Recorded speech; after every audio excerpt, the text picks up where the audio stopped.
Okay, so I have been doing my head in trying to weld this galvanized tube. This is scaffolding tube, and I went to the junkyard and I picked it up because I thought it would be good for a purpose I'm using. I'm trying to stand a boat on the beach, and this will be like scaffolding legs. But I bought all these remnants. One, because it's easy to fit in the car and then weld up later, so I don't have to worry about hiring a truck for transportation. And two, you just buy it by the weight. You're not, you're getting a huge deal. You just buy this by the kilo. So economically, it works out well. I also bought these really cool braces. Any junkyard will have a lot of this stuff. These are braces to connect two together. So this is just very useful materials. The problem is welding this stuff together. I've looked it up all on YouTube, and I have found nothing like the solution that I have found on my own here. So this is what you do. What I first tried to do was simply,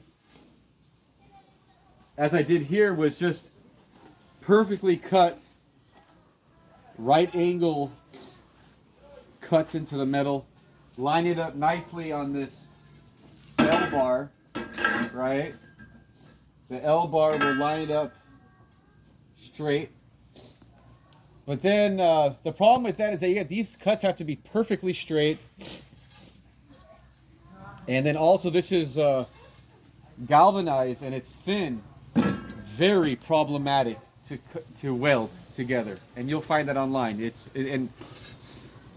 also quite poisonous to breathe in the smoke. And last night I had a bad sleep.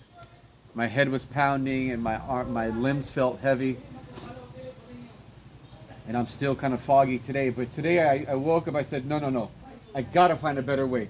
And so this is what I found out. Basically, all you do, and this takes care of a few tasks in one, is that on one end, right here,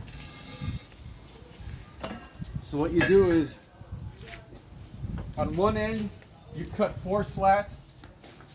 Get the camera over here. So on one end, you cut 4 slats.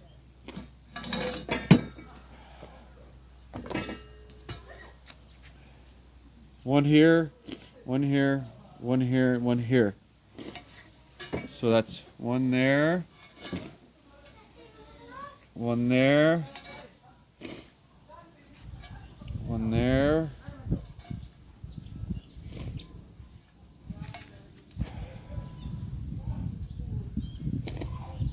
You just cut 4 equidistant slats like that.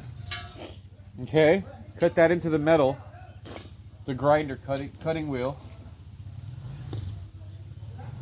and then you just simply, once you have that, hit it with a hammer a little bit after the cuts are cut, so the diameter will fit inside another tube, and then take it together and then pound it.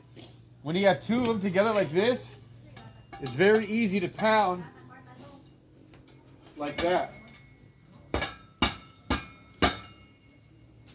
And then what you'll end up with is this. Beautifully, it already has a great amount of strength already, just like that. Perfectly straight. So you don't have to worry about keeping everything in line and keeping it rigged up. That's it. And then you have double the material to weld right there across. So you can weld right across that, and you have a backing material to keep the weld stable. And so that's the tip for welding galvanized steel tubing. Cheers.